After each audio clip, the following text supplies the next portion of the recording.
Good. So I think we still have 2 minutes to go before we start. Yeah, I all hope the three Lorenzo, can you? presenters are here. Yeah. Yes, I'm here. Good. Hello, everybody. Good morning. Can you hear me? Yes. Yes. Can you hear my voice, Rene? Yes, Lorenzo, we can hear you well. Okay, thank you so much.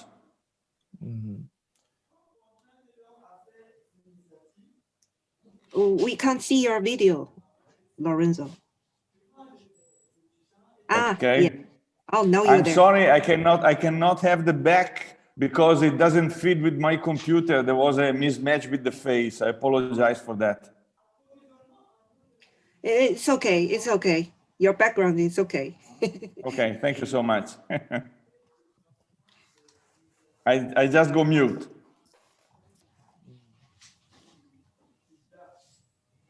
Good. So this is to all the attendees. Thanks very much for making time to follow our webinar.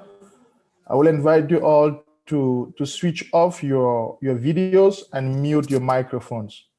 Yeah, that is going to reduce the bandwidth.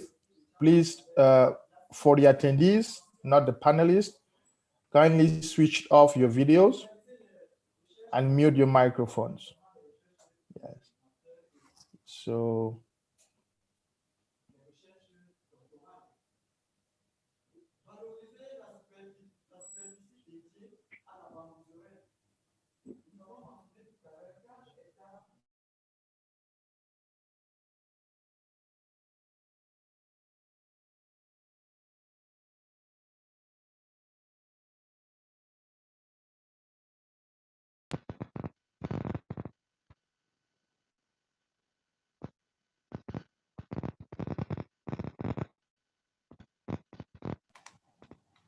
Renee, are you there?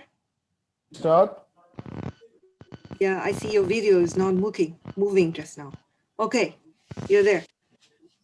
Okay, very good. Good morning to everybody, and thanks very much for making time to join INBAR webinar series, and this particular one on sustainable management of bamboo rattan resources. And our theme today is on innovative applications of bamboo and rattan and development of the rattan sector. I am very humbled to be your host today. I am Rene Cam. I work for INBAR and I'm based in Cameroon. And I would be co-hosting this session with my colleague, Jin Wei, who is based in China. So today we have three great panelists who are going to subsequently share their knowledge on different aspects of Rattan. But before introducing our panelists, I would like us to learn that Rattan are spiny climbing palms who are flexible stem and that they provide canes which are usually used for commercial purposes. This is because the rattan cane, they have a good strength, they are light, they are durable, and they are flexible. It is also possible to change their appearances if we apply some paint. So generally we have about 600 different rattan species around the world, and around 700 million people depend on rattan for their livelihoods. So this traditional application of rattan has been used for decades, and it continues to be used for furniture, for basketry, for internal decoration. But recently, new applications of rattan have been discovered. And one of the most catching one is the application of rattan in medicine. Today, there is possibility to use rattan for biomedical application in orthopaedic. Green bone, which is represented today by Lorenzo, that I will introduce later on, is developing technologies to use rattan as bone replacement. So this is the context within which we are organizing this Rattan webinar. And our objective today is to inform different Rattan stakeholders on the innovative applications of Rattan in general and in medical sector in particular, to enhance the awareness of the economic potential of Rattan and its contribution to the livelihood of local people. So we hope to be together for around 1.5 hours, including our question and answer session. Today, we are going to have 3 speakers. Our first speaker would be Mr. Lorenzo Pradella, who is based in Italy. So Lorenzo is the co-founder and the CEO of Greenbone Ortho Cell, which is a new company that develops a highly innovative rattan wood derivative biometric for wood replacement. So we have to mention that Lorenzo has a background in pharmacology, business and innovation with more than 25 years of experience in this domain. He has contributed severally in a lot of researches related to pharmacology and bone replacement in general. So I would like to invite Lorenzo to switch on his video, share his screen, and deliver his presentation. So Lorenzo, you have a maximum of 25 minutes for your presentation. Please, could you share your screen with us? Yes, Yeah, please. can you see Lorenzo, yeah, we can see. The floor is yours. Over to you. Okay, thanks, René. Thank you so much to everybody of INBAR organization and the R&D. It's a great opportunity for me to be here with you and my colleague Alberto Ballardini, which is also online. We are proud to share with all of you what we are doing in the orthopedic field using rattan as a raw material. Our company is called Greenbone Ortho, and as you can immediately capture for the name, we are focused on the orthopedic and in particular on the regeneration of bone that is damaged by different reasons. I'm gonna share with you in a minute. An important fundamental point is that regeneration of bone to cure damages is extremely complicated. Is a very difficult tissue to reconstruct with the aim to give a patient the hope to return having its natural bone. And this is what we are trying to achieve with our innovative product. The company was founded in 2014 based on a research that we translated from the bench, from the lab to the hospital. The technology is patent protected, and the company is a private company, venture capital funded, that was able to raise about $25 million since the inception. These are kind of patients that we want to treat. As you can see, severe damages. We are talking about severe damages where patient has to become subject to a surgery that need to insert in the body an external material that can leverage and can bridge the pre-existing cortex after the damage. Normally, the gold standard is bone transplantation, but there are alternatives like allografts, so bone from bank, that means cadaver bone, or other synthetic material. Particularly for segmental defects, the risk of complication is very high, and there is a very poor capacity, except bone transplantation to regenerate the damaged bone. So we want to offer the orthopedic surgeon a real alternative that can even compete with bone transplantation. Why Rattan? Because as you can appreciate from this slide, Rattan has a high similarity in its internal organization, its internal architecture with natural bone. Where in wood the xylem vessels pass through, in bone there are blood vessels. And for this reason, researchers have been able to develop a technology that allow us today to take rattan, particularly rattan manao, we shape it, we decorticate the can, and then we shape it accordingly with the bone that we want to reconstruct and regenerate. And then thanks to our process that is, it's based on 7 subsequent chemical reactions, chemistry is completely transformed, but along the process, we never destroy and lose the internal 3D architecture that is provided by nature through rattan, and that resembles so closely bone architecture. So the final composition is made of hydroxyapatite, beta-3 calcium phosphate, plus some ions that replace completely the chemistry of the original wood.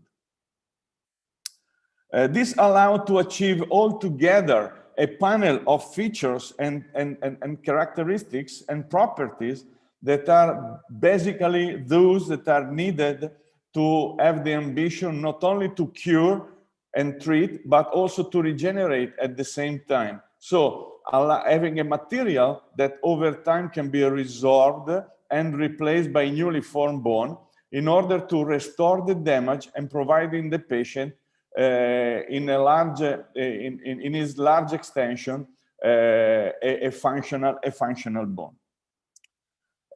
This is achieved through, as I said, different characteristics that are namely osteointegration, osteoconduction, osteoinduction. But I would like you to appreciate here this CT scan and microscopic imaging that are performed on a final scaffold. So you can see on the left side of the slide the longitudinal porosity and the interconnected porosity, which is the porosity present in the original wood that we have now in our final product, and the fact that forming hydroxyapatite on an already existing 3D architecture, we can preserve, as you can see on the right picture of this slide, the nanocrystals bioactive morphology of hydroxyapatite, which is the morphology that bone cells are able to metabolize. And so this material, thanks to the right chemistry, the right architecture in terms of porosity, and the right morphology, becomes a sort of playground for cells that rapidly enter and populate the scaffold when it's introduced into the body and started to manipulate it, as is done normally with bone tissue. And so over time, the green bone material is resorbed and replaced by newly formed bone. And this was evident. Sorry, first let me introduce you the different shapes that we are able now to produce, starting from rattan. So we produce in blocks, in hollow cylinder, in wedges, and in granules, in order to offer the orthopedics surgeon all the tools that can provide solution to the range of orthopedic surgery that are normally performed. As I was saying, the material can be effective in forming new bone, and you can appreciate here. This was a study conducted in rabbits, where we have observed in ectopic region, so under the skin, that if we implant a small amount of green bone, there is a formation of de novo bone tissue, even where bone is not normally present. And this is a perfect imaging and representation of the capacity of this material to be subject and trigger bone formation. And this was further confirmed in this large study that was executed in sheep, a classical model for bone damages, where a bone defect, a critical bone defect in the ovine metatarsal bone, which is a load-bearing bone of the leg, in 6 months was completely restored. As you can see on the right side, this is a real picture. They are not cartoons. And so the gap was completely reformed and reoccupied by natural bone, where it was possible to appreciate the formation of osteon, new blood vessels. So it's a living tissue with properties that were already very close to those of the pre-existing bone of the animals. We are conducting 2 clinical studies in humans, one in the extremities, so arms and legs, and another one in the iliac crest. And from this second study, you have here a picture where a patient was implanted with a block of green bone in an area of the iliac crest where bone was harvested for bone transplantation, as a perfect model to appreciate the behavior, the safety and the performance of the material.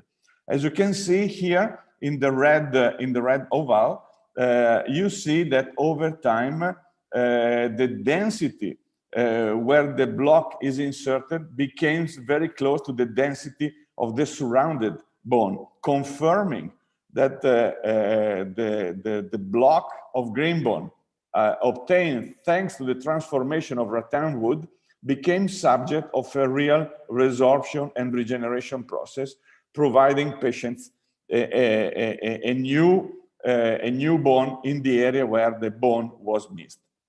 The product, as I said, as I mentioned before, is today's CE mark. So we achieved the approval from the European health authorities, and we are in the process also to with the FDA for the approval in the United States. This allowed the product, our bone substitute, to be ready suitable for commercialization.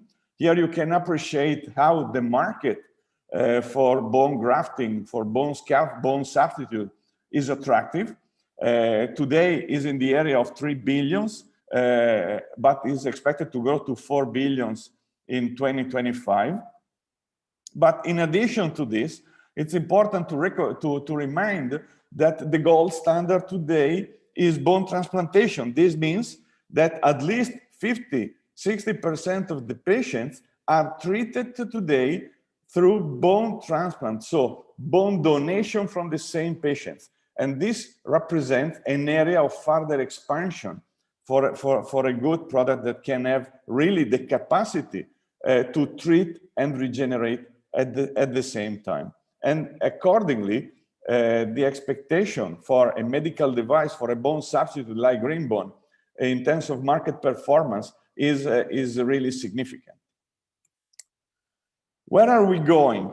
The company is expected to grow, and the growth will be driven mainly by 4 key areas. One, of course, is the expansion in the clinic of the product, either through existing study, additional study that will be performed to develop further indication, like for spine fusion, in addition to trauma, as is already approved, and the expansion of the market authorization beyond CE and hopefully US soon in other territories and other countries of the world. Production is a fundamental goal for us, and the capacity to increase production is also linked to our to the possibility to secure a stable supply chain for our raw materials, so for Rattan. This was one of the point of contact with INBAR, and we are working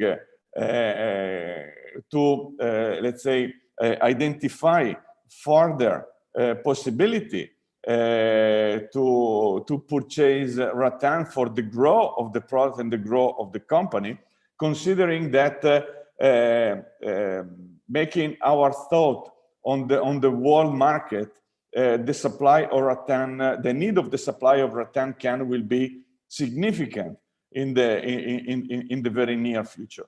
And we really hope and expect to consolidate the supply chain with local Rattan producer, including making thought on the on sustainable plantation. Last but not least is the commercial rollout of the product, starting from trauma, which is the first market indication that has been approved, and we expect to do it very soon.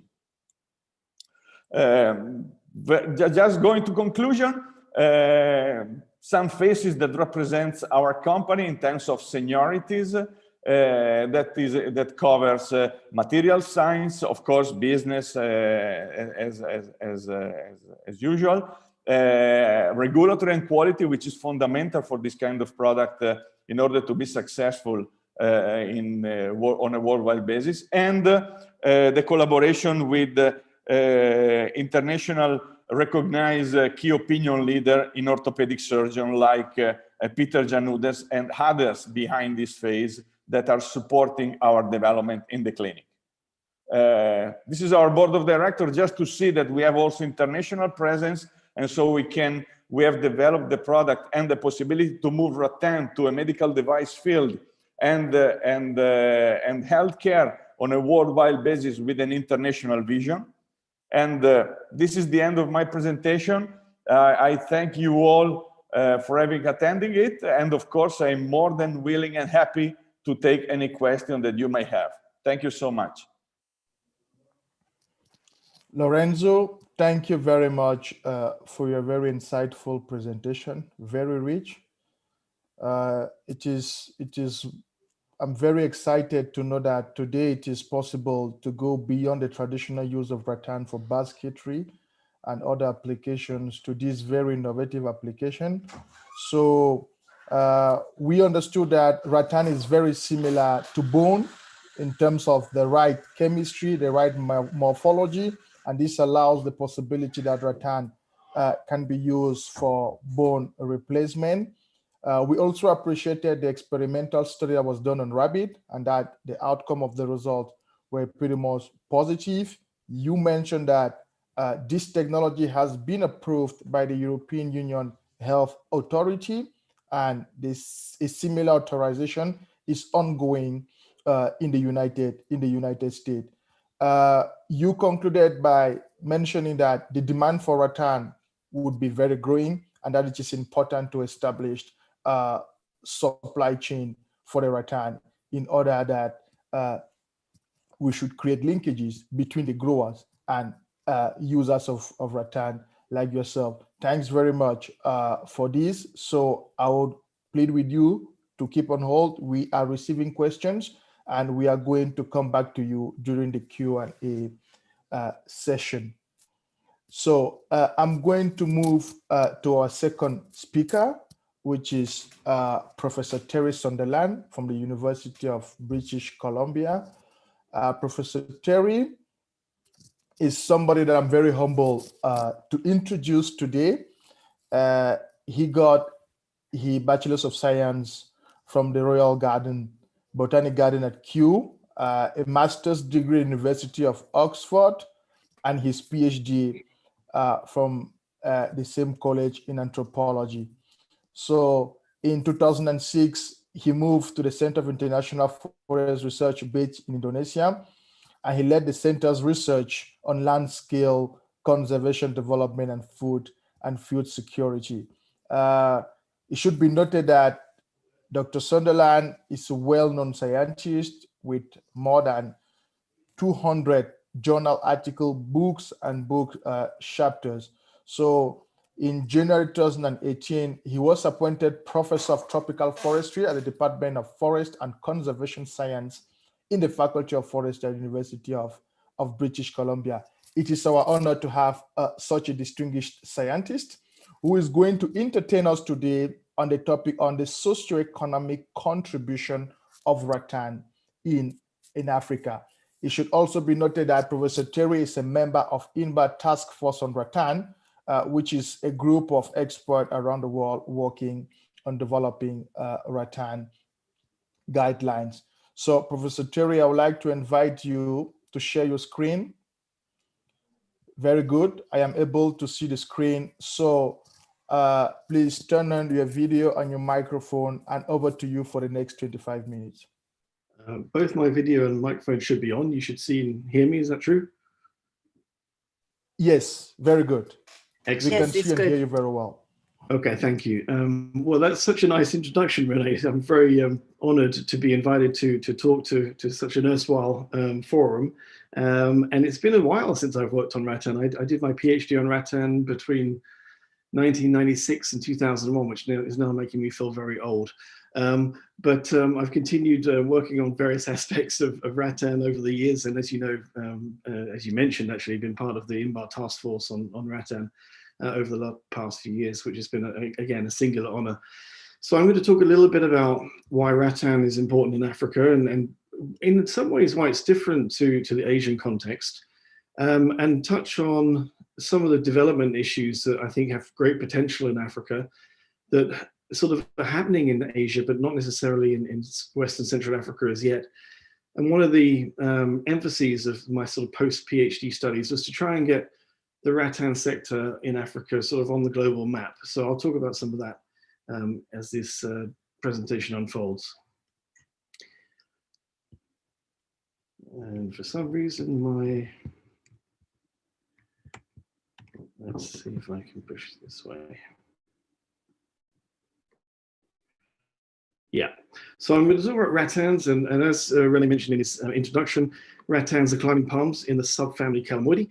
They're characterized by having a scaly pericarp or seed coat, and you can see from the Arecaceae images the fruits there in the bottom. They've got a scaly seed coat, and that characterizes the Calamoideae. And it's until relatively recently, the taxonomy of African rattans was really, really poorly understood, despite the economic importance, particularly for rural livelihoods. We now know there are 22 species of rattan in Africa, and that's very small compared to the 600 species known from Southeast Asia. So the palm flora in general in Africa is very poor, mostly due to the vicissitudes of climate and the way that forests have shrunk and expanded over the last 10, 20,000 years. There's a lot of palm species in the pollen flora, but the extant palm species are very poorly represented. Only roughly six species have the anatomical sort of characteristics that allow themselves to be of commercial importance. So of those 22, it's a relatively small proportion. But obviously, with the development of a resource such as rattan, you need a robust sort of taxonomic framework to implement any kind of management regime. So one of the first things we produced was a field guide to the rattans of Africa, with lots of information about vernacular names, distribution, the morphology, etc. And for the 22 species, this is actually was a fairly easy product to produce. And it's proved to be, I wouldn't say a bestseller, because these things are never bestsellers, but useful in terms of field workers working on forest resources in the field. So the natural distribution of rattans in Africa is focused mostly, of course, on the humid forest zone, particularly West Central Africa, and primarily there's a large center of diversity in the Cameroon, Nigeria, Gabon, Equatorial Guinea area, where we have most of the species that occur, and we have outlying areas where there are probably one or two species, and these other areas that are ringed in black are still areas that we are pretty much unknown in terms of rattan distribution in the natural forests. So just a brief overview of African rattan taxonomy based on that research I've just presented. There are 3 genera endemic to Africa: Lacosperma, Arecaceae, and Onchocalamus. They occur nowhere else but in Africa. We have one representative of the Asian genus Calamus, which is a highly variable and diverse species, Calamus diratus, which occurs throughout much of Africa. The endemic genera morphologically are very different to all the other rattans anywhere else in the world. They climb by the aid of a whip called a cirrus, which is at the end of the leaf. And these small modified leaflets are called acanthophylls, and that's the way that they climb up into the canopy. And the Calamus species is very much like its Asian cousins. It climbs by the aid of a flagellum, which emerges from the leaf sheath and pulls itself into the canopy that way. So they're very aesthetically pleasing and very beautiful species actually in Africa, and I enjoyed working on them. And of course, throughout their range, as in Asia, rattans are used in various ways as fish traps, as farm baskets, in extreme cases. Every year, bridges are made of rattan to cross rivers. This is a cassava sieve. Raw cassava is sieved through a very fine mesh of rattan that's woven together. Obviously, furniture is a very important component of the rattan artisan industry as well, and I'll touch on that in a later slide. So I'm going to talk a little bit about the importance of rattan for rural livelihoods. And this is really focusing on a project that was funded by the British government for quite a few years. We worked in the western region of Ghana, as you can see here, Cross River State, Nigeria, and southwest Cameroon, areas that are known to be major rattan producing areas. And we basically undertook both socioeconomic and ecological surveys of the rattan resource in each of these areas. So in terms of understanding the relationship between rattan, it's very much like many other NTFPs. In many of the rural areas that we sampled, farming still remains the main occupation for the majority of people who inhabit those areas. And with notable exceptions, and that village Wassa Esaman in Ghana is a village that's almost exclusively focused on rattan production. But rattan activities tend to be a sort of secondary occupation, and really are focused, aside from a very few harvesters, focused on really on times when economic necessity dictates that you go out and you need some cash. So you have a medical emergency in your family, you go out and harvest rattan. You have school fees, for example. So the periods of sort of August to September in many of these communities are periods of extreme activity in terms of rattan harvesting.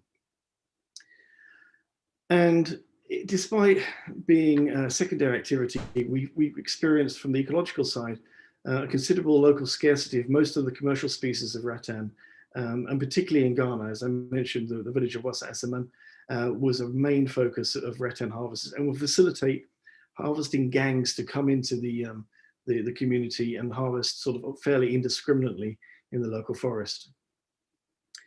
So in terms of the sort of rural households that are involved in rattan-related activity, broken down by country, the remote settlements is stratified according to proximity to forest.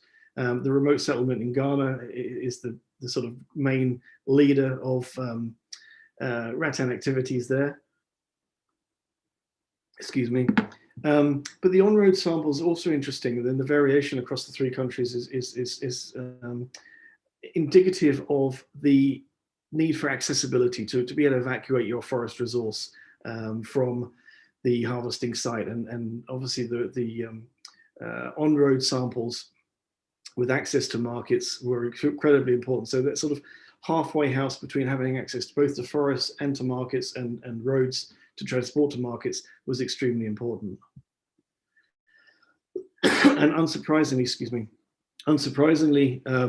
in terms of products kind of generated from rattan activities, off-road examples, so more remote settlements had more rattan type articles being fabricated at the village site for sale and direct consumption. So we also undertook significant studies of looking at the production to consumption systems. So looking at also the end product, the urban artisans. And these were surveys that were undertaken in Accra in Ghana, in Lagos, Nigeria, and Douala and Yaoundé in Cameroon.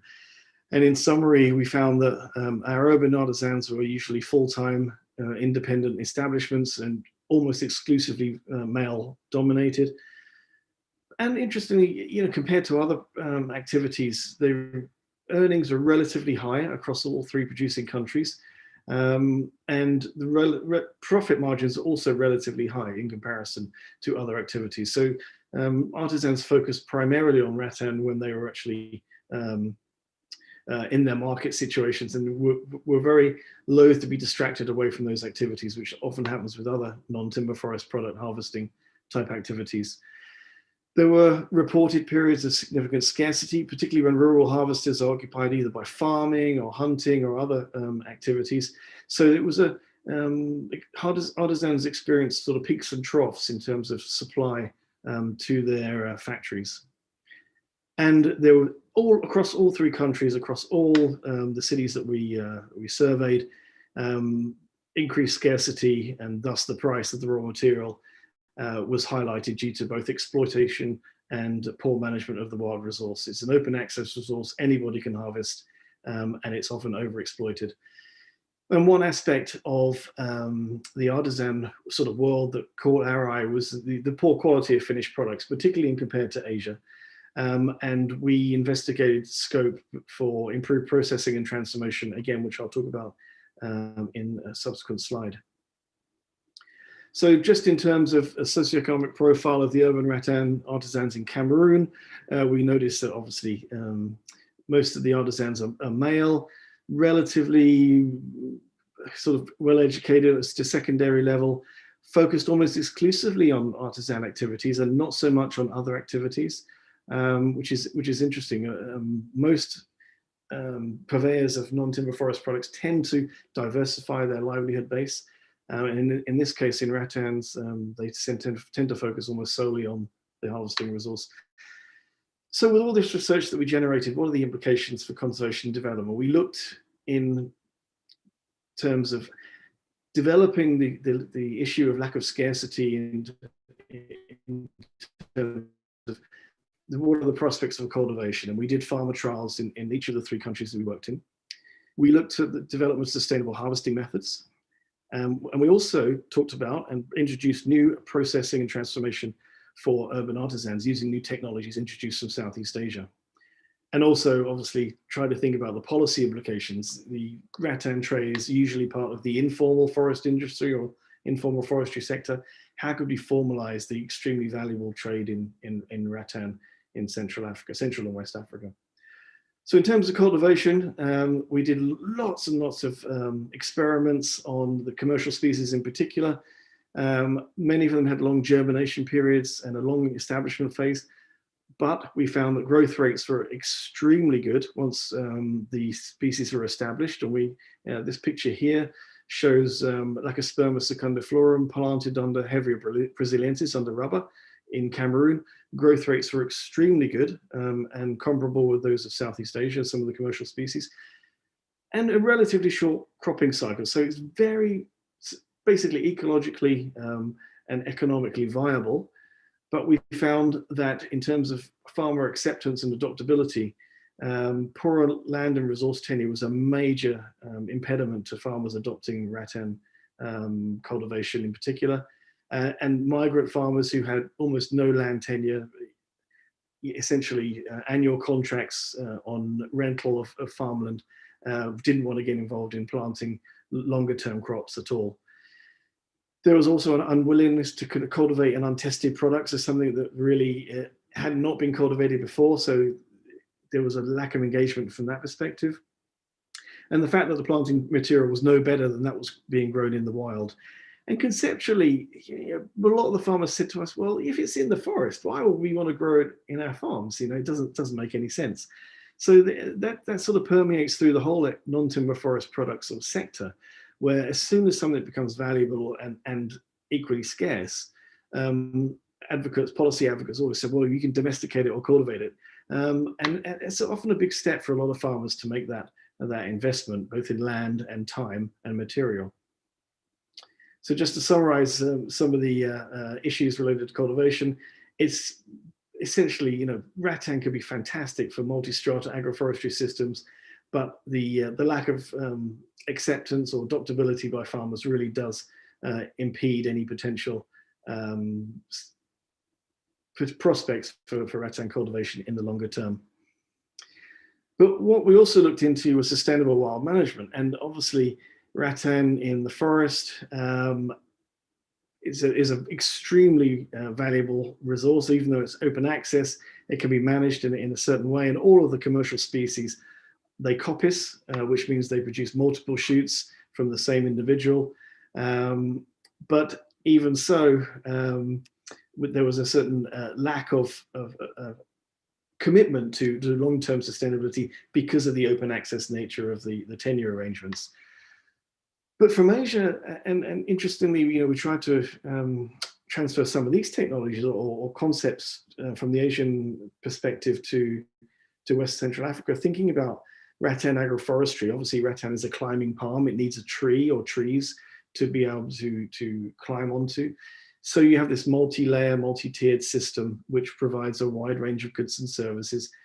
These types of forests have much higher carbon value. So if you're talking about REDD type approaches to forest conservation, rattan systems would be extremely attractive in that respect. And there's also been a long tradition in Asia of rattan gardens in multifunctional sort of agroforestry systems. And during my years at C4, a lot of researchers started to essentially work out that a lot of the rattan gardens that were prevalent in Kalimantan and Sulawesi, for example, were being replaced by other emerging economic opportunities, particularly oil palm, which undermine the old traditions of rattan gardens, particularly in, as I say, in Kalimantan and Sulawesi. So we had another aspect to the research that we were doing, and that was looking at improved processing and transformation. This was sort of born through a great collaboration with the Forestry Research Institute of Malaysia. And some of these technologies focused on oil curing or steam mending. So new technologies that African artisans really hadn't experienced before. We developed a series of training modules with collaboration with FRIM. And a number of scientists from FRIM actually came to Cameroon, Ghana, and Nigeria to train urban artisans in new technologies. And we did see longer term significant improvements both in product quality and obviously incomes of our target artisans. So there's great scope to introduce some of the technologies from Southeast Asia into Africa to produce better products and higher value products. So processing on site rather than exporting raw cane as was the case in many respects. In terms of gender, as I mentioned, rattan is primarily dominated by men, but in Southeast Asia, that gender orientation tends to change a little bit. And these are results from the Poverty and Environment Network study that C4 coordinated over a number of years, showing that men and women have often equal roles to play in terms of processed and unprocessed forest products. But in particular for subsistence, women had a greater role in the rattan sector. It wasn't necessarily recorded in official statistics. And an aspect of rattan production, which often goes sort of unnoticed, is that they do produce some very palatable palm shoots. So the very tip of the apical stem is extremely rich in vitamin B and other minerals. And harvesters in the field often will cut the cane, but also take the apical stem and either sell or consume locally. And it is extremely nutritious. So there's another aspect, a sort of another string to the bow of rattans, if you like. We've seen also that rattan, if we take the IKEA example, that rattan as a product is moving into the higher sort of quality sector, high quality furniture sector in many parts of the world. And we know that IKEA now have engaged with a number of institutions to look at sort of FSC certification, and they've been working in Laos and Vietnam, and I understand new initiatives in Southeast Asia, including Indonesia, but developing sort of certification guidelines for rattan supply to the commercial industries that companies like IKEA are moving towards. And there needs to be obviously an understanding of taxonomy, which species are being used, are they endangered, what are the harvesting rates, are they sustainable, what are the tenure arrangements, etc. So there's a lot of work to be done there, and I understand C4 and the Royal Botanic Gardens, Kia are involved in an initiative basically looking at some of these issues and really promoting the rattan industry from a much more commercialized perspective, but under the auspices of a certification scheme or series of certification schemes. So in terms of my conclusions, non-timber forest products, NTFPs, do make incredibly important contributions to rural livelihoods, and particularly for poorer groups. And as I mentioned before, they provide an important economic safety net in terms of medical need or need to pay school fees, etc. They're out there, the sort of hidden harvest from the forest, as if you like. And we know that rattan in the survey countries that we worked in are extremely important in terms of contributions to non-farm income. And we know that in certain respects, the harvest of high-value NTFPs such as rattan can be a lot less ecologically destructive than timber harvesting. And I've been working in Liberia, for example, on community forest management, and we've been shifting away from timber exploitation to a much more holistic understanding of the types of products that you can harvest over the course of a year, which are not focused on one particular resource, but are focused on a wide range of NTFP resources, not putting all your eggs into one basket, essentially. Further conclusions, we know that the urban rattan sector is extremely profitable, but we are also concerned about the increasing scarcity of the resource. We obviously understand there's an urgent need for better resource management. How that happens, is it community forest management? Is it enforced control by forestry authorities? That has to be discussed. And we also know that the introduction of the new technologies from Southeast Asia has had real positive development impacts, and is a great example of South-South cooperation, the type of collaboration that we should be encouraging more and more. And in terms of policy, I mentioned earlier there are policy implications of some of this. Many of the high-value NTFPs from West Central Africa, including rattan, are still part of what we term the informal economy. They're not taxed, there's no quota system, very little licensing going on, and so very little of the income generated really enters the formal forest economy. So they're sort of unseen products, if you like. And we also need to basically include specific guidelines for NTFP harvest and trade in the forestry codes of producer countries to capture these non-timber revenues. And FAO have produced a number of papers in the last couple of years looking at how this might be possible. And Julia Muir in particular has been leading a whole body of work looking at integrating some of these NTFPs into the formal forest economy with good success, actually, and very interesting stuff going on. We need to also make sure that local people are the sort of custodians of harvesting rattan, and a lot of the rattan harvested in the areas that we were working in is from outsiders, and often pay a very cursory fee to local communities for access to the rattan resource. And maybe that needs to change with much more formalization with the forestry sector. Just a quick summary of how rattan contributes to the Sustainable Development Goals. The ones ringed there are the sort of primary contributions to alleviating poverty, contributing rather to climate action, life on land, partnerships, etc. And also more secondary contributions to gender equality, zero hunger, etc., etc. So it's nice to link some of these systems to the broader development agenda as well.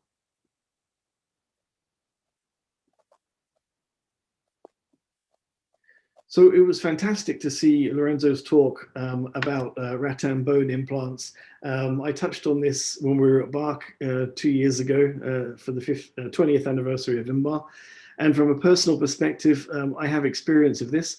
I broke my arm extremely badly playing football about 10 years ago. And I had 3 major operations on my arm, which ended in a bone transplant. And the reason why is because my implant failed, and I was looking like this for more than a year. And if I had my chance again, I would certainly go for a Rattan implant, particularly as I did my PhD on Rattan. So it was a nice personal connection there, seeing Lorenzo's talk and me lamenting the fact they filled me full of titanium rather than Rattan. So I just want to touch on the fact that a lot of the research I presented was undertaken under the auspices of an initiative called the African Rattan Research Programme, which was led by University College London and the Royal Botanic Gardens Kew. We work with many international and national partners, and we're funded primarily by the UK's Department for International Development from over a period of 6 or 7 years in the early 2000s. And that work is now being continued on by a formal research and development NGO based in Cameroon, FOREP, and they're doing fantastic work still, continuing on the work of the African Rattan Research Programme, but also looking at other NTFPs as well. And yeah, they're doing a fantastic job. And it's great to see that the exit strategy that we had in place really, in this case, succeeded. And at that stage, I'll thank you for allowing me to speak and share my experiences, and we'll welcome any questions, interventions, etc. So thank you very much. Yeah, so Prof. Terry, we are the one thanking you for the very rich presentation. I think you really did a very good coverage of the knowledge available on Rattan in Cameroon, Nigeria, and Ghana. Very happy that you came back on the field guide to the Rattans of Africa, because today it is really used as kind of a Bible for most of those who wants to get into the forest for research. I was very happy to know that, particularly in Ghana, Rattan is used as a financial emergency to help those who have punctual problems in terms of attending to a family member for health reasons or for education. From a gender perspective, we noted that so far, at least for the urban artisan, it is male dominated. Around 99% of the males are engaged in the rattan industry. And we were very happy to know that he has very high income with approximately $500 per month, which is something very good. And it holds a very good profit margin. But unfortunately, due to overexploitation and lack of management, these artisans are facing increased scarcity in terms of raw material. That is also experienced in Cameroon. So this gives us room to think about the cultivation of rattan, something that you have started, and that the first results have shown that once established, we have good growth of rattan, especially the fact that you mentioned that rattan agroforestry is ideal production. So maybe there is room there to look on how we can couple rattan with other trees and other crops in order to address this problem of scarcity. So the future is very bright in terms of big companies like IKEA getting progressive interest in rattan, and also having passed some very good policies in terms of sustainability. So we believe that this due diligence in the supply chain that IKEA and others will do is going to improve the sustainable management of the rattan resource. I noted particularly that rattan is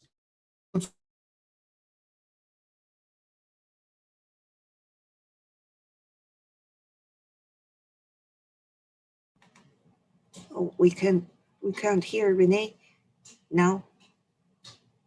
Renee, are you back? I think he was cut off for a while. Hello, Renee, can you hear me?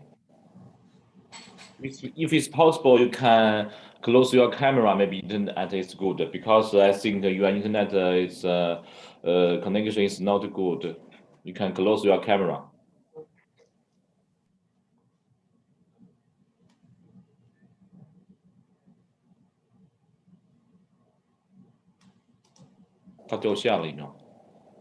Yeah, okay. So Dr. Sunderland and Lorenzo, you could see some of the questions coming from the participants at the chat box. And when Renee is trying to coming back, maybe you can look at it.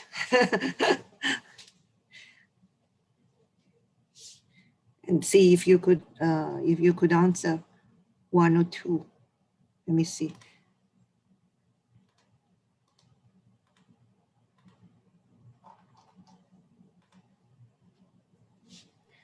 If I may, I can answer a question from my old colleague, Dr. Vongvilai from Laos. He's asking, do farmers request permits from the government to harvest rattan in Africa? Only in Ghana is that formalized. In Nigeria and Cameroon, it's not. And in other countries that I've worked, Equatorial Guinea, Gabon, Congo, it's not. It varies by country. But in general, rattan is not a formal non-timber forest product. So, you know, it's a sort of age-old problem. If a forest officer sees somebody transporting rattan, he or she may not have a permit because there's no permit to be made available. So there will be a certain amount of roadside financial exchange, if you know what I mean, based on the ambiguity of that situation. Good. Am I back? Yeah, you're back. Very sorry. I had some technical issues, but I'm happy to be back. So I think I was addressing the issue of the contribution of Rattan to SDG7, affordable and renewable energy. But I think Professor Terry will have a chance to come back on it. And also, I'm very happy to hear that FOREP in Cameroon is working on Rattan. We have not formally, INBAR office in Cameroon, we have not formally engaged with them, but I think one of the output of this webinar would be to interact with them. So Professor Terry, thanks very much for this presentation. Please hold on. We have a couple of questions for you, and we are going to revert to you during the Q&A session. Yeah, just for your information, Renee, Dr. Sunderland has answered one of the questions when you are away. So because I said to fill the time, so it's better for them to answer. That was a very smart way to address my blackout. Yeah, we thank you, Dr. Sunderland, for answering the question. Yeah. No problem at all. No problem at all. Yeah. Friend based in Indonesia, Dr. Cristianto, who is going to talk about. Yes, Jinwei, come in. Yes, we can start the third presenter now. Very good. So that will be Dr. Cristianto Sriyanto. I hope I am not pronouncing too bad the name of my friend. So Dr. Cristianto is a researcher with expertise on wood processing technology, wood anatomist, and non-timber forest product expert with experience. And he is currently working for a forest product research and development center for the in Indonesia. So he has led a lot of studies, and now he's focusing on rattan processing using microwave oven for drying and bending. Since 2018, he is the Deputy Director of Program and Collaboration Research Development and Innovation Agency of the Ministry of Environment and Forestry of the Republic of Indonesia. So today, Dr. Cristianto is going to present on Indonesian rattan stem anatomy, possible microwave technology to optimize the rattan processing. And I think this presentation is very complementary to what Dr. Terry just talked about on how we can improve the use of rattan. So Chris, please, could you share your screen, unmute your microphone and come in. The floor is for you for 25 minutes. All right, thank you, Renee. Good morning, everyone. Good afternoon and good evening, everyone, and also good night from any part of the world. My name is Chris Sugianto. You can call me Chris. And yes, I just enacting Deputy Director of Program and Collaboration from the FORDA, the Ministry of Environment and Forestry. And starting this year, I'll back to be a research scientist at the Forest Product Research and Development Center. Thank you for inviting me to have a talk in this seminar webinar. And yes, it's I'm talking about the project that I did in 2018. That was about 3 years ago, there before I become a deputy director. And my talk will be divided into some of the aspect: introduction, harvesting, and primary processing. I think everybody knows about Rattan, and also in the secondary processing and the anatomical properties of Rattan. And I was amazed what Lorenzo present this earlier, that Rattan is potential for a green bone. And I'm also going to talk about the microwave technology. It's not a high technology, but it's only the microwave oven that we use, and we found it in the kitchen. And the last one is what the laminated rattan canes. That's part of the utilizing rattan for the large diameter. As you may know, that Rattan is a spiny climbing palms, belong to family Palmae and subfamily Calamoideae. And as everybody mentioned, that about 614 species is in Asia, and about 300 of them is grown in Indonesia, and about 51 species are known as what they call it commercial species. But I think it's less than 20 is known as elite species. So we know Mano is one of them, and Sega and Batang and Semambu is some of the what we call it not only commercial, but it's also we call it elite species. And as you may know that rattan stems are mature and ready for harvesting when the stems are exposed or open after the leaf seed has dropped. And it should only be mature rattan canes are harvested. This is the picture of harvesting rattan in Indonesia and in some of the country. And basically the proper rattan harvesting is include cutting the stem at the base and dragging rattan out of canopy and removing the leaf seeds and discharging the immature portion and cutting the canes into suitable lengths for bundling and transporting the canes for processing. The age of our harvesting, like a Daimanoropes or Calamus, is about 6 years. And then like some of the rattan in Indonesia is about 5 to 10 years. So it depends on the site location and also the species. When the primary processing, as we know that we call it post-harvest treatments, we call it includes drying, oil curing, bleaching, deglazing, and fumigation. Because we are aiming for a rattan for furniture, so this is very important if we are exporting rattan from Indonesia or from ASEAN countries. Some of them has been treated with chemical, and we in Indonesia we known as WS or wash and sulfurized rattan, or we call it in half process. So the primary processing is aiming to avoid defects and increase processing possibilities of market value.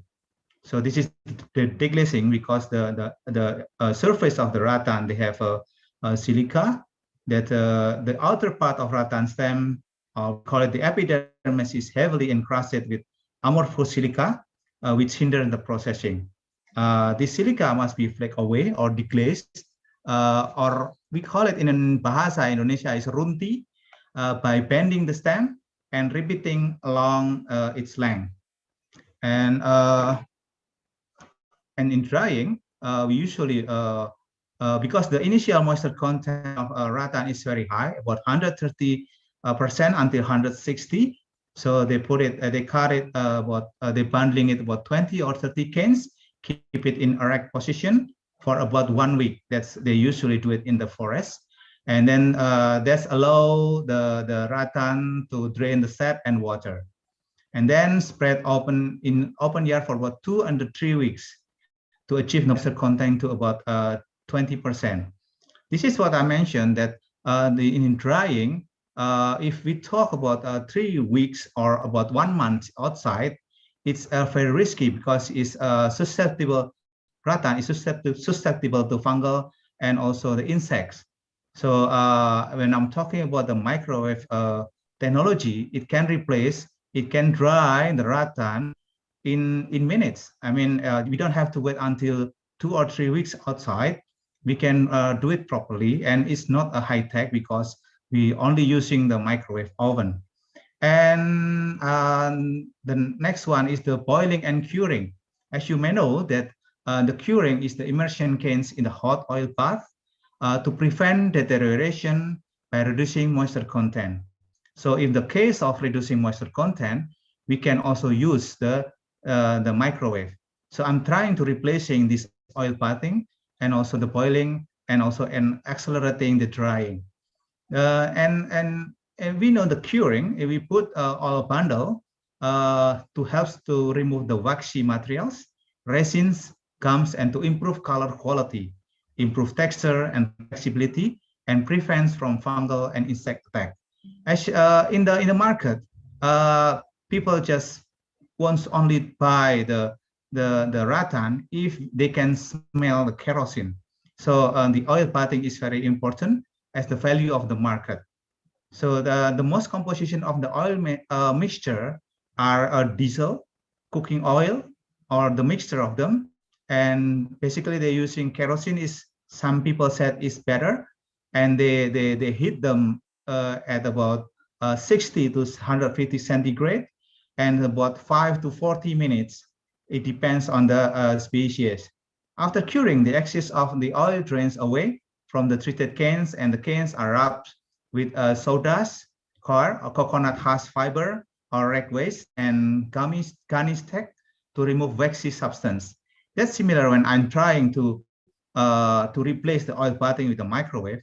The resin is come out from the rattan, and we still need to wrap it because to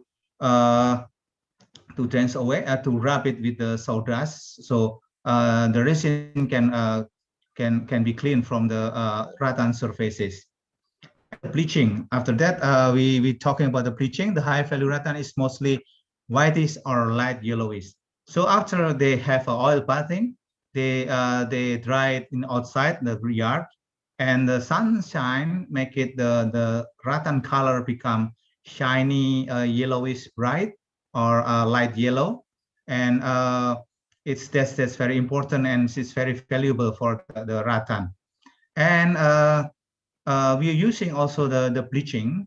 They're using the gray brown rattan can be bleached using hydrogen peroxide and the sodium hypochlorite or other chemicals to better finish.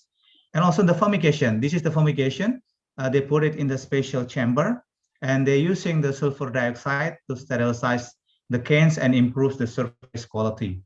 The bleaching principle is they putting the sulfur dioxide, sterilize the canes, and the function of group of rattan for light color rattan. And in the secondary processing, as you may know, we call it pisau matahari, or we call it the knife, special knife with the core in the middle and also the small knife, small round in around them. It's the processing of the secondary, so that involves peeling, splitting, and steaming, and including the bending and also dyeing, sanding, finishing, and preventing the discoloration. Peeling is removing the outer layers to obtain the inner core, and splitting is dividing the cane into two.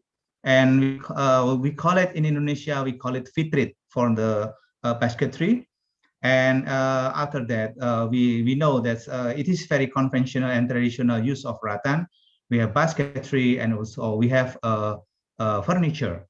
In the furniture, and the most important, the most aesthetic rattan furniture is the bending or curvature shape. So the bending is very important. In Japan, in Cirebon, they have a traditional way. They're using the steam bending, and they for the pre-treatment. So they're using to bend it manually, after the steaming. I'm talking about the microwave can replace the steaming. So the steaming, they put it as about 20 to 30 minutes to plasticize the rattan canes, and the canes can bend easily into curvature shape. So when we're replacing the steaming with the microwave, we're talking about the clean process replacing with the steaming. The steaming prior to bending could replace the microwave technology. So that's part of the having the furniture, and also we doing the bleaching. So they have the same color and they have the good shape of the furniture. This is the list of the rattan in Indonesia. There are 51, and it's divided into two. The large diameter rattan, which is the diameter is more than 18 millimeters, like Manau, Batang, and Semambu. And the other one is the small rattan, which is less than 18 millimeters. Basically, if the diameter is more than 30 millimeter, they won't use it because it's not appropriate for the furniture. That's why it's very useful if what Lorenzo presented this earlier, that the larger diameter of rattan can be used for the bone, for the green bone. And this is the anatomical properties of rattan. As you may know, that rattan is monocote. The cane is round, cylindrical, and with vascular bundle are embedded in the ground parenchyma tissue. The vascular bundle comprised of sclerenchyma, or also known as fiber bundle, metaxylem vessels, phloem, axial parenchyma, protoxylem, and also there is a resin canals in the ground parenchyma tissue. The protoxylem consists of elongated, thickened like a spring. I suggest this is because this spring that makes the rattan is easily bent, even without the steaming. But there is a limitation of bending. So the curvature shape there has to be plasticized with the heat. And this is some of the anatomical properties. From the identification purposes, it's very hard because basically the rattan anatomical properties is almost similar, but we can see in the peripheral cortex, there is some of them has a specific pattern that we can identify, like the calamus, and also this is the protoxylem. And as you can see, that anatomical properties in this area is, yes, in the peripheral, there is some of the pattern with the sclerenchyma on the fiber bundle. Sometimes is very large and small, and large and small, and that pattern is it can be used for the species identification. And also some of the from of Corhalsia, they have special what they call it yellow cap in the peripheral. So that's can be identified as a species of Corhalsia. Now I'm talking about the microwave technology. Microwave technology is not dangerous and is not expensive. It can be used for wood, timber, and also you can heat your food in the microwave oven. And basically, it's using the electromagnetic spectrum is higher than radio wave and also less than infrared.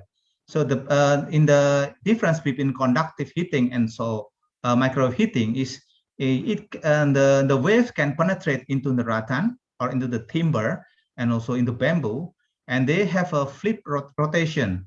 So they make a plus and minus, and this flicking, constantly flipping the molecule of the water. So the material has to be wet. There is enough moisture, enough water molecule inside the material, and then this molecule is flipping, and then flipping constantly, make it heated, and in this heat is provided. So the heat is coming from inside the material out. It's different with the conductive heating. The heating is coming from the out and coming inside. That's the difference between microwave heating and the conventional heating. In Australia, they're developing some of them, and I thought it was a very high technology and high cost, but like similarly, when we heat the pizza in the microwave oven, we can see the magnetron, we can see the capacitor, we can see that the oven itself is the the place where the waves and also the material meet. So I modify the microwave and also put the rattan, but it's only one by one. So the coming through, and as we can see that when coming through to the microwave, on the top, on the end of the rattan, they coming the moisture and also the resin, they coming, and it's very quickly. And if you can see, even the rattan is outside the chamber. It reached the 94.7 centigrade. And I was thinking it has not been developed, but since 2018, I was thinking to develop the microwave technology for drying rattan by using the wave that generate from the microwave oven. And also that's for the drying. And the second one is going for the bending. So we can use the microwave technology for the bending rattan to make a curvature shape. But we are using the microwave. As you may know that the microwave oven, you usually use the power of 100%, 50% or 25%. So we play with that. And also the speed of the rattan coming into the microwave. If it is very slow, so the energy is coming very high. So it's the rattan will shrink because it dries instantly. When it dries instantly, there is a shrinkage and there is a wrinkle on the top of the rattan. But we can manage by reducing the power, and we may only have the 25% of energy, and the speed of the rattan coming into the microwave oven is speed up. So it's more rapid. So the energy absorbed by rattan is less. And the last one is the laminated rattan. As I mentioned before, that in Indonesia, some of the rattan is particularly coming for the furniture. But again, if it is more than 30 millimeters in diameter, they now using it they cut it in a box like that, and then they glue it all together. And it's have a very good pattern with this rattan because there is no knot, and the fiber is very interesting. So that's what I'm talking right now. That everything that this is my study about 3 years ago about the microwaving rattan. It has not been developed, but we can combine some of the technology that microwave technology is viable for rattan purposes. And also we can dry rattan instantly even in the forest, because microwave we can now can be energized by battery and also by the solar power. And that's a proof that the technology can be implemented for rattan, this microwave technology, and can put the value added of this rattan. Thank you very much. Back to you, Rene. Thank you.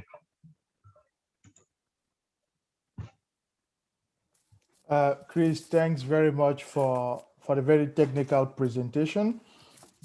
So I am happy that you have been able to go through the different processes of primary processing, which is about what is done shortly after harvesting in the forest, and also secondary processing.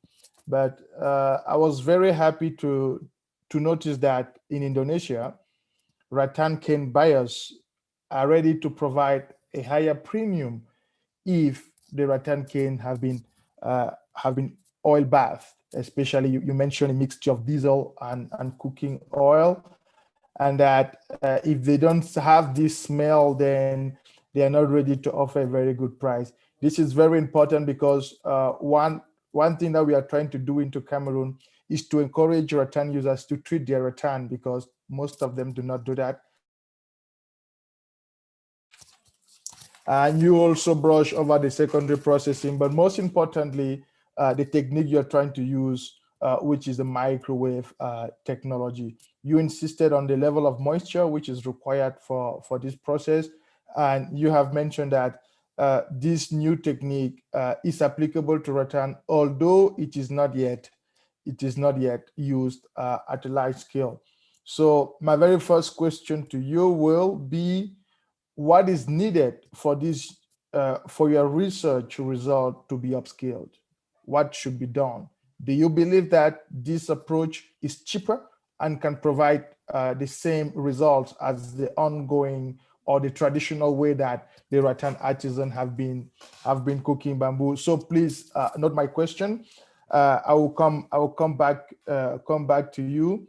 So at this level, I would like to thank the three panelists and inform them that we are moving into a Q&A session. We have been able to note down some questions. So I will start with our very first speaker, who is Lorenzo. So we have some questions from the attendees, and they would like to have your insight. So we will start with my very good friend, Dulce Putzalan in the Philippines. So she wants to know, how much does the Rattan prototype cost in USD? So she says, in the Philippines, some colleagues are developing bamboo prosthetic limbs and other health replacement products. So how much does this technology cost? If a patient, from the time the patient is diagnosed with some bone disorder to the surgery and everything, how much will that process cost? So the second question comes from Mexico. So I will give you three questions, Lorenzo, and then you will brush over them. The second question comes from Mexico, and he wants to know if bamboo can as well be used for this bone replacement as you're using rattan. So the last question comes from Ramon Razel, who is asking if a particular rattan species is important for bone regeneration, or if it only the diameter of the rattan that matters. So Lorenzo, those are the first three questions for you. Okay, thank you for the question. So starting from the first one, but a comment that is general. So at the end of our manufacturing process, we do not have rattan anymore in our product. I mean, the chemistry of rattan is completely changed. And in fact, in the final product, no one single atoms of the original wood remains. What we move through the process and we preserve along the process is the internal 3D architecture of the original wood. Down the road, so at the end of the process, we have a material that follow in the basket of the bone substitute that are commercialized today on the market, and is purely synthetic from a chemical point of view. So the comparison in terms of price is, of course, with the other bone substitutes that are today available in the hospital.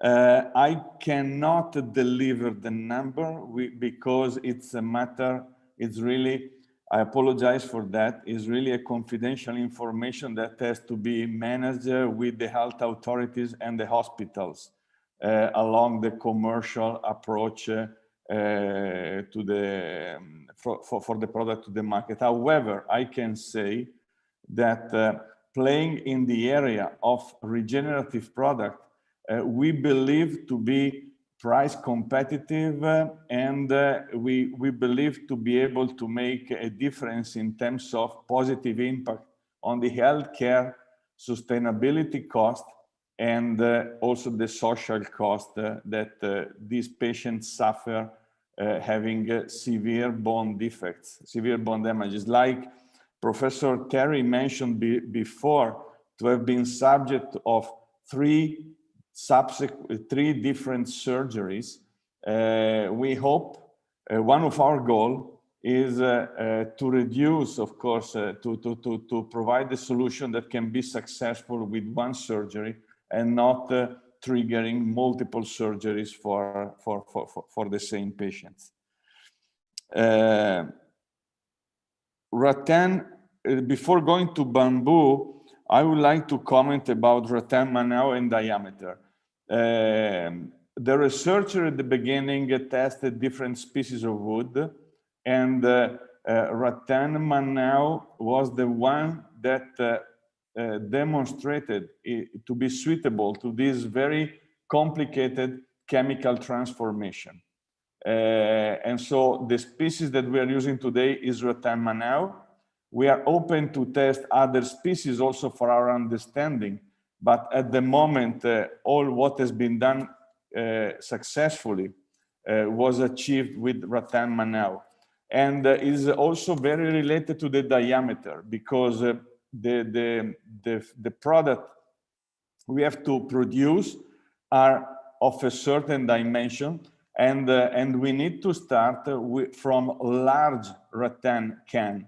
We are using can also reaching 55, 60 millimeter in external diameter. And so this is one of the very important points we have to achieve also in building our supply chain.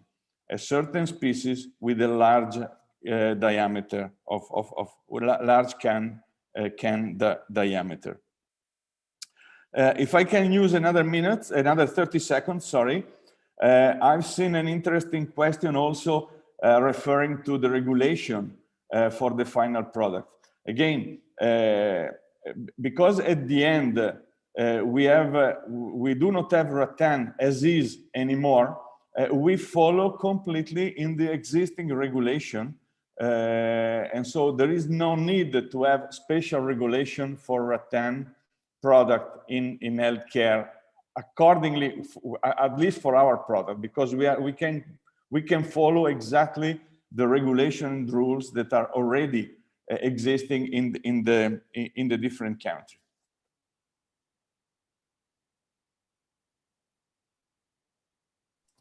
Lorenzo, I'd like to thank you very much for your answers, and I hope our attendees are satisfied with the answers. If not, please feel free to continue typing your questions in the chat zone, and we will convey those questions to the panelists. So on that, I'll move to Professor Terry. Professor Terry, also a series of 3 questions for you. The very first one comes from Vong Vilai from Laos. So Vong Vilai says, Laos has certified around 10,000 hectares of rattan forest, and he or she wishes to know if farmers in Africa, so here should be Ghana, Nigeria, and Cameroon, if they need rattan harvesting permits from the government before they can harvest their rattan. The second question comes from Abdullah. What types of problems are mainly arising from the species cultivation and marketing processes in Africa? And what about artificial regeneration of rattan? How does it fit within the agroforestry system? And the last question for this series, that within the studies undertaken in Ghana, which of the rattan species will be suitable for cultivation for commercial importance or innovation application? Professor.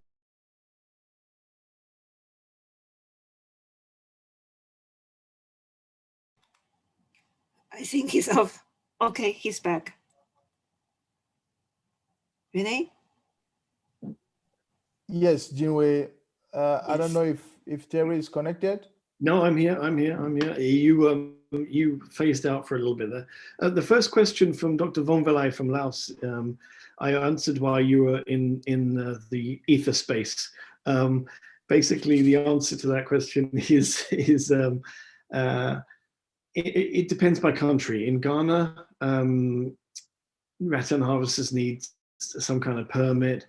In other countries, Nigeria, Cameroon, Equatorial Guinea, Gabon, Congo, no real permits are available through the forestry system, and that's why you get this ambiguity in terms of when a forestry officer finds a Rattan truck loaded, ready to heading for I don't know, Lagos or Douala, he or she will informally tax that that resource on the side of the road. So it depends by country, but primarily there are very few formal processes to get licenses to harvest rattan. So it's again part of the informal forestry system. The second question is about the issue related to cultivation and marketing and artificial regeneration. Is that right? Okay. Yes, that's right. So the answer to that is it's a tough one, because when we did the cultivation trials, we focused very much on the commercial species, and they were the species that grow fastest. They have the best market possibilities or potential, but still there was very little interest in on-farm cultivation. We were very successful in developing some commercial pilot plantations with the Cameroon Development Corporation, for example, so growing rattan under rubber canopy. But the same systems that are in Southeast Asia of rattan gardens, you know, these multi-strata, very complex agroforestry systems, are not in the same way encouraged or have reached many parts of West and Central Africa. So even though I've worked with C4 and ICRAF, the International Center for Research in Agroforestry, rattan sort of really remains on the periphery of their sort of species focus. So I think that's something that could possibly change, and particularly if there was interest commercially, if a company like IKEA had a focus on West Africa, for example, that would be another way of looking at incorporating rattan into much more formal agroforestry systems in the humid forest zones. And the third question was related to species selection in Ghana. Now, in Ghana is interesting actually, because there was a species of rattan that was classified under a name that essentially was not that species. So we described that as a new species, even though it was very widely used in Ghana. It's Lacosperma, no, sorry, Emeraspedia transfieldii, and that's the main species that's harvested in Ghana. That and the small diameter cane, Emeraspedia macrocarpa.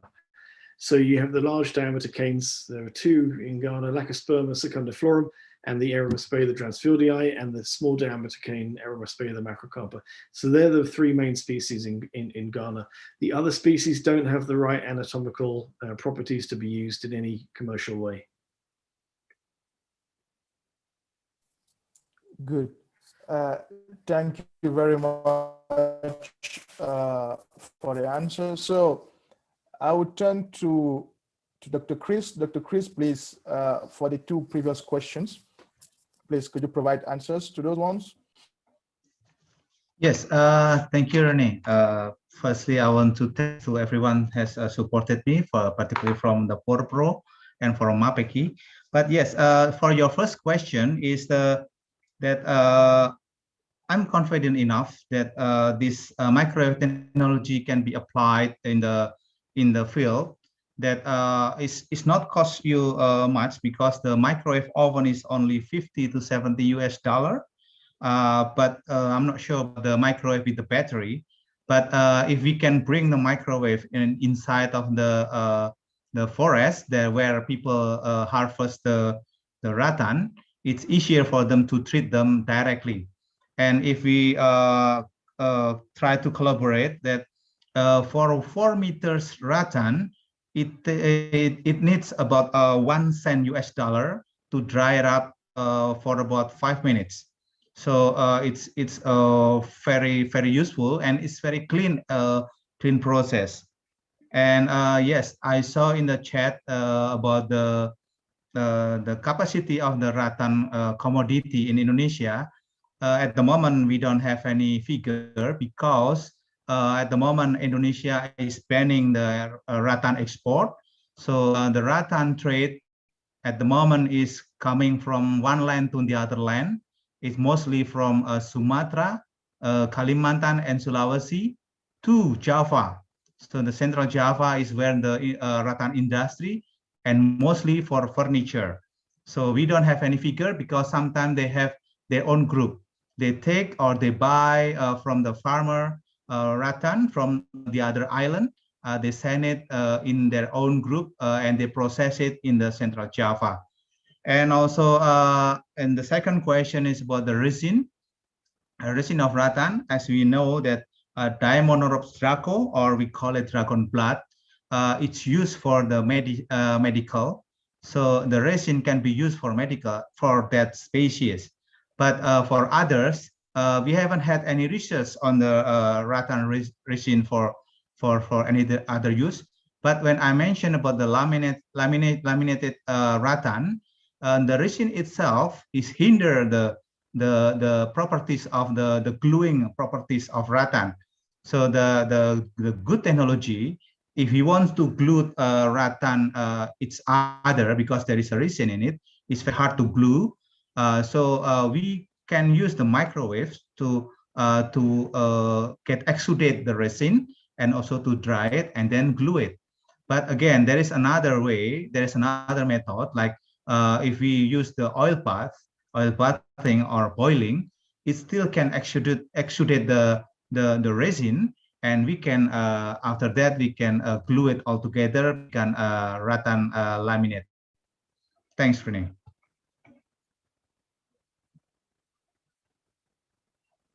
Thanks very much, Chris. I think it's very important to understand that it is actually possible to glue rattan together, but for that we have to extrude the resin inside, because what I see with our artisan is that they use either pressure guns or the rattans together in furniture processing, while it is possible to glue the bamboo on the other side. So this is something that is very useful for the rattan furniture industry. The next question is addressed to both Dr. Cristiano and Dr. Terry, that from where is the rattan harvested in Asia?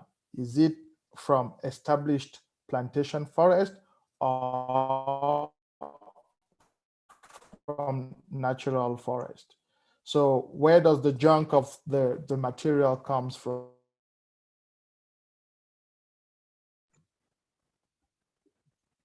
Right.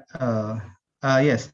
In Indonesia, the rattan is coming from the natural forest, and we have some of the plantation. But again, we back to the definition of this plantation forest, because if we planted a rattan, like people in central Kalimantan, like Dayak, they usually collect rattan from the natural forest, and they eat their fruit, and then they throw the rattan seed everywhere around their surrounding, and they can claim that it's a plantation, rattan plantation.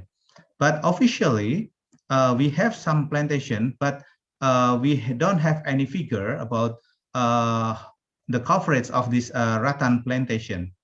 Traditionally, in the what we call it hutan adat or modified forest, yes, they plant rattan, and also in some industry they plant some rattan, but it's the figure is not coming in the officially. So when the question is coming on from the plantation or the natural, mostly from natural forest. Thank you. Thank you, Chris. Yes, Prof. Terry, please come in. Yeah. Just to add, when we started our collaboration with FRIM, the Forestry Research Institute of Malaysia, I went to Sarawak, and they showed us. This is probably in the late 90s. Again, I'm feeling very old. But they showed us some plantations of Calamus manan and Calamus caesius that were planted under forest canopies, and these were full-on monoculture trees, monoculture rattan species. And at the time, they were even before the Rattans had matured, they were digging up the plantations. This is in the late 90s. And they were replacing them with oil palm because of the opportunity costs were much, much higher for oil palm. And they didn't see a future for the Rattan plantation industry, which was strange from my perspective. So there has been a lot of work done on plantation establishment of Rattan, particularly in Malaysia and Indonesia. But it sort of got circumvented by other economic crops, particularly oil palm. Good. Is economically more valuable, at least to the farmers, compared to Rattan. The other question is still addressed to you, Dr. Terry, is why is it that in Africa, Rattan has been used for decades, but the domestication of Rattan is really lacking? Very few research, very few plantation established. How come that people, so many people, livelihood has been depending on these resources, but have really done not much to support? And what is the role of the tenure issue within Africa? I just missed the last part of the question. Can you just repeat that for me, please? Yeah, what is the impact of land tenure problems within the establishment of this rattan plantation? Yeah, this is a huge thing. It's not just with rattan, it's all NTFPs, non-timber forest products. So, you know, you have a high value non-timber forest product that's exploited from the forest, and people are very happy to use customary tenure arrangements to arrange within themselves who can harvest what at certain times, et cetera, et cetera. But actually planting some of those products on farmland is fraught with lots of conflict, lots of dispute. And one of the major problems that we found with our farmer adoptability studies is that people who don't have secure tenure will not plant permanent crops. And that's the issue. We had some success in convincing the Cameroon government to plant some pilot plantations, but I went back to Cameroon. It's a real problem that has to be addressed by local governments. Yes, exactly.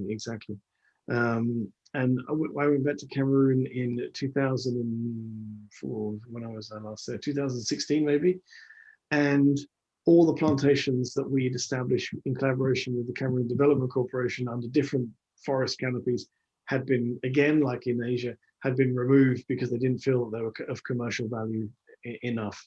So we have to find a market, and you know, and I'm looking at Lorenzo's fantastic presentation and the requirement for a certain number of or a certain quota of products to supply the orthopaedic industry. Same with IKEA. There's always a strong focus on Asia, but I've always been a very strong advocate of let's look at Africa as well, because anatomically the rattans there are very similar to those in Asia. It might be different species, but anatomically they're very similar.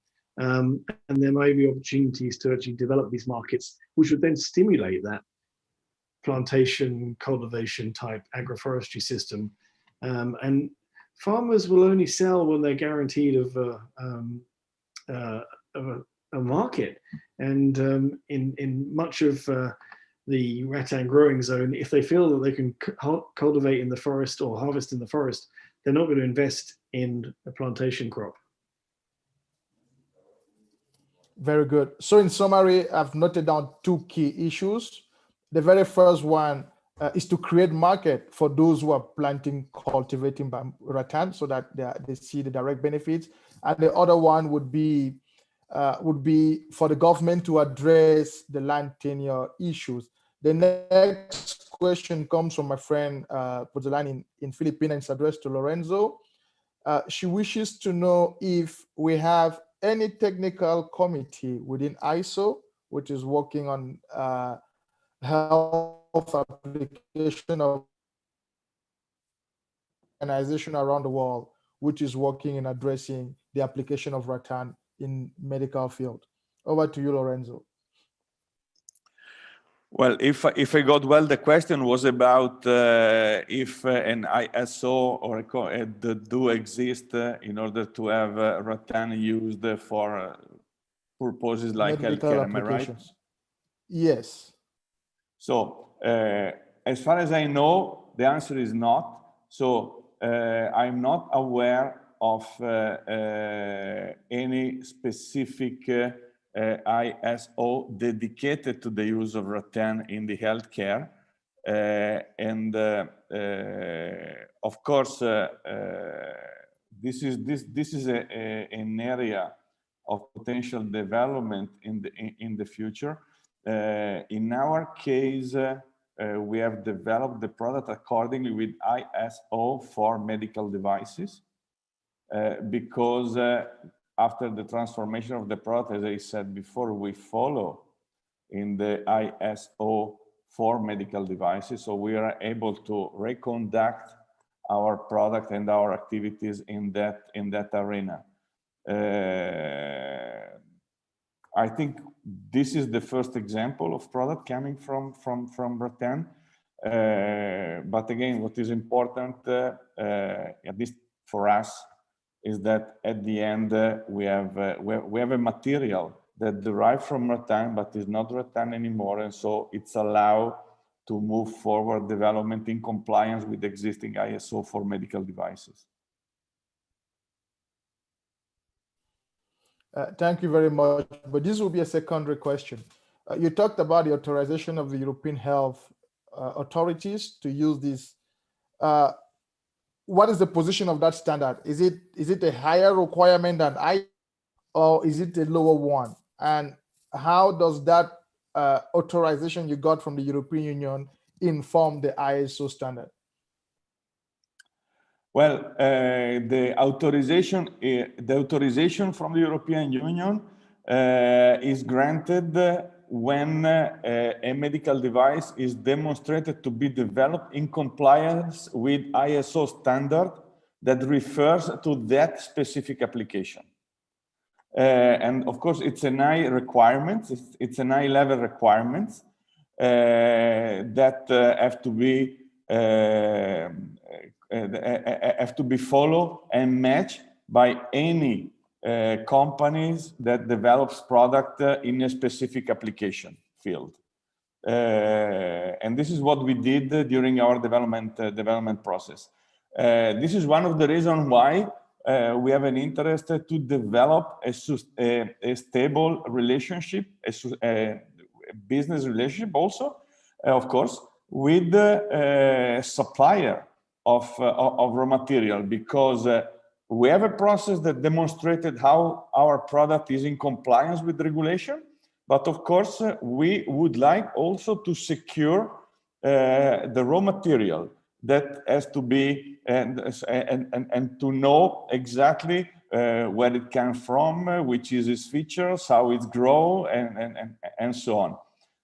We have for the moment, let's say, solved this aspect buying rattan from a seller, but we would like to move a step further and go to the origin of the raw material and control the raw material since the beginning.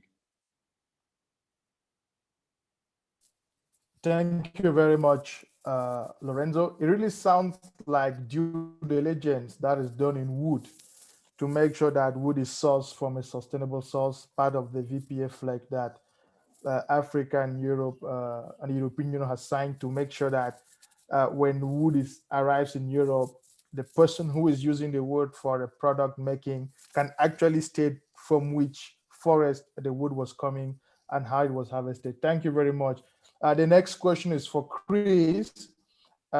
Chris Puzelan wishes to know which rattan species do you use for the microwave experiment? And is that an economically important rattan species in Indonesia? And was the outcome of the result positive to inform makers that this technology could be applicable to economically important rattan species in Indonesia? Yes, thank you, Rene. Yes, my trial is for the Rattan Batang and also Tahiti and CL. So it's what we call it a large diameter rattan, and it works well. It reduced the moisture content from 120 to about 20% in about 5 minutes in the 2 meters length. So it's very easy. And when we're talking about the bending, so we have two stories for this microwave technology. One is for drying. The second one is for bending. The bend is very good because it's replacing the steaming. The funny thing is when we try it in the furniture maker, all of the house is got a blackout because the electricity is run out. So we have to retry it again with the smaller power. So yes, basically we only adjust to keep the moving of the rattan cane is lower, so the energy more coming to the canes, and it's positive because it can be bent easily because they're using manually, so we can actually measure is it how many force to use, but they said is easily bent until the minimum curvature of about 10 centimeters in diameter. Thank you, Rene.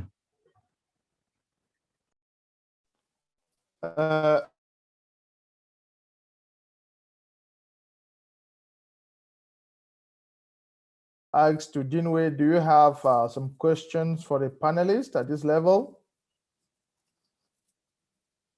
Or is there any question that I may have missed?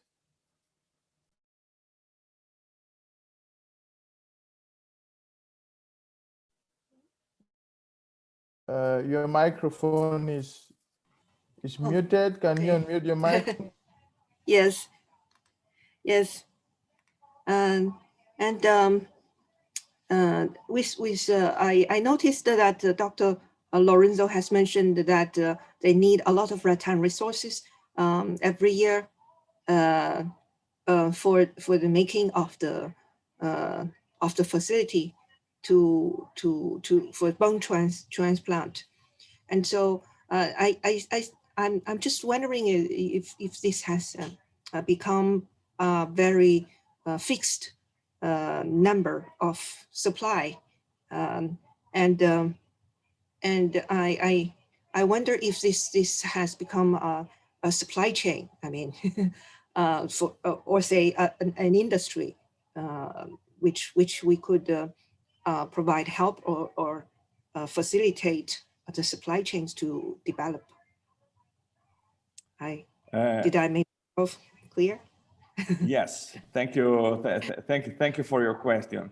So the number you have seen have been calculated on the basis of what is expected to be the potential market for the product, if of course as successful as we hope it will become.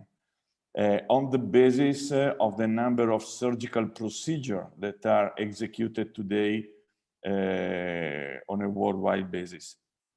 Now, we are moving in our growth.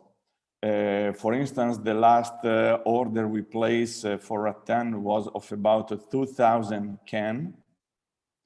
And we have our plan is expected to have a manufacturing line suitable to produce, let's say, between 30,000–35,000 units a year in 3–4 years time from now.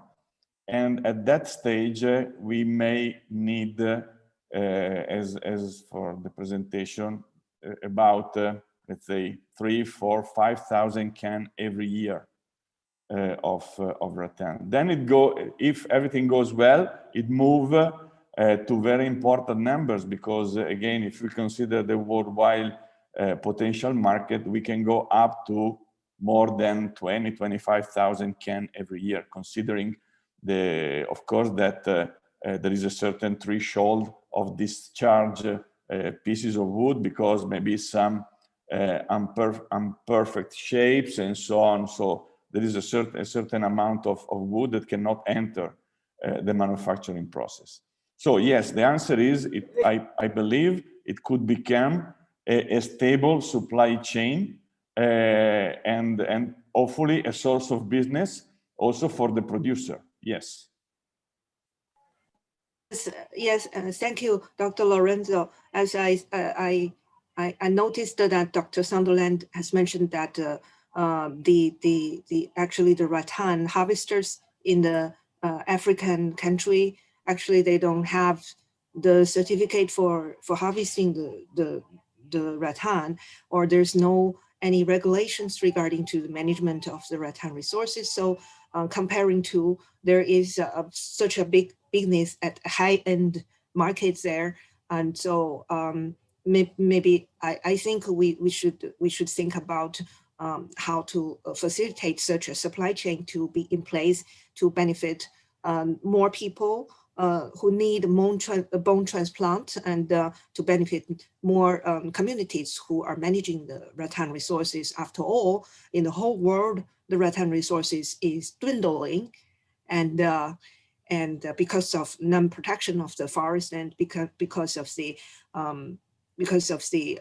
nobody is paying attention to these treasure resources.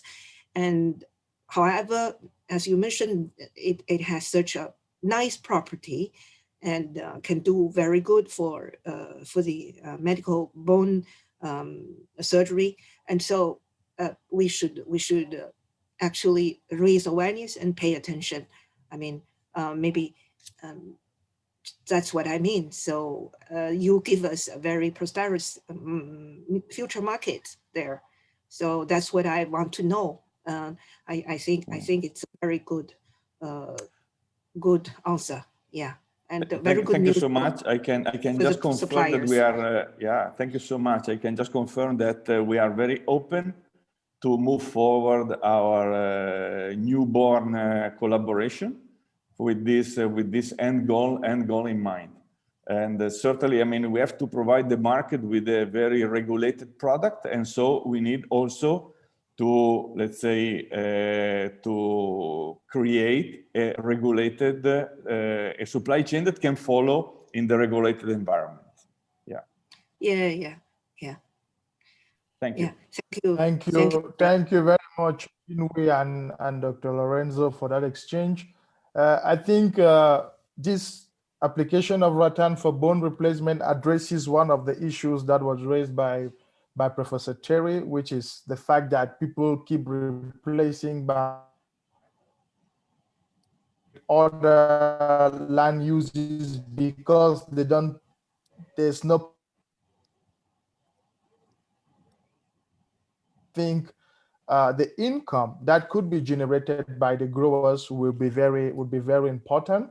We also have to engage with our governments to make sure that land tenure issues are addressed, because one of the conclusions of Professor Terry was that people don't engage in land.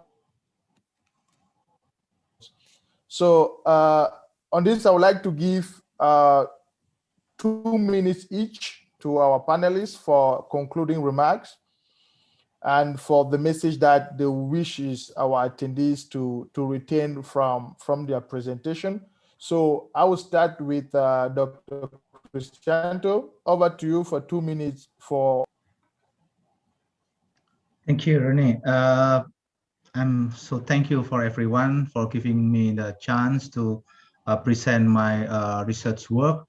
And also this microwave technology is viable for rattan, basically for drying and also for rattan bending. And also it's reduced the firing the wood for heating the steam. So it's viable and it's ready to be developed.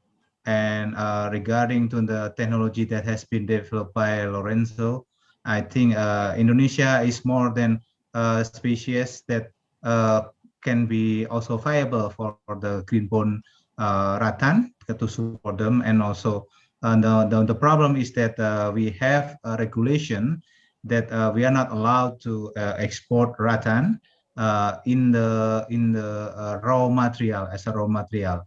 But basically we will support if because there are 51 commercial rattan, will support the green bone technology. And also for this from my perspective is we have to improve the technology of rattan by implementing the technology which is easy and to get people surrounding the forest get involved. And the most important is to improve the valuable of rattan from the people around the forest. Thank you very much. Chris, thanks very much for your concluding remarks. Lorenzo, over to you. 2 minutes. Yeah, thanks, Rene. I would like again to thank everybody and Professor Terry, Professor Chris. We have a much deeper understanding of the fascinating word behind the name Rattan. So there is a lot of science, a lot of understanding, and let's say a lot of know-how that your organization have, your experts have. And I'm sure this is a great place for us to be. And we are extremely proud to move forward the conversation, which all of you and everybody in the audience that would like to connect with us. I think that also Alberto, my colleague, provide his email. So feel free to get in contact with us. We are happy for that. And I'm sure we have a lot to do together in the near future. Thank you very much, Lorenzo. Yeah, Professor Terry, over to you for your concluding remarks, 2 minutes. Okay, well, as you're probably aware, I'm based in Vancouver, where it's 3 a.m. So I will try and keep my intervention relatively short. It's been a long day. Just to say, it's been a fantastic seminar, and I've really appreciated being part of it. And the thing I always say is I wave the flag for African rattans. Everybody's focused on Asia because that's where they see the main center of production for rattan. And there are comparable high quality species of rattan in Africa. There are producers that need investment. I think there's great focus and potential on developing the African rattan sector much more than it has been over the last few years. And I see initiatives like Greenbone and IKEA and all these kind of commercial type activities with huge needs for raw material that could be supplied in a sustainable, socially equitable way. And I think that there's great potential to work together on that. So I'll end there because I'll probably fall over and fall asleep fairly soon. But thank you very much for inviting me to be part of this panel. I really appreciate it. And we appreciate your presence here despite the ungodly time in Vancouver. You accepted to join us. Thanks very much. So before closing this session, I would like to appreciate the support from our colleagues who are behind the scene that we cannot see here. We are talking about Guo Yuchen, Hao Ying, Jurai, Qinghui. All these INBAR staff are working day and night so that we should be able for the support. I would like to appreciate my colleague Jinwei for taking the initiative to co-host this. This is very much appreciated. I would like to thank all the attendees and for the very vivid and active participation to this webinar. We are going to work progressively to try to raise the profile of Rattan so that at least it gets to the level of bamboo. And on that, we count you all. I will not close this session without a special thank to all the Rattan task force members who have worked behind the scene to provide their comments on the concept note when we're still at the embryonic stage of this webinar. So on that, I thank you all for your time. I wish you good night for those who are in Canada, and a good day, good afternoon to others in other locations in the world. Thank you very much for your time, and bye-bye.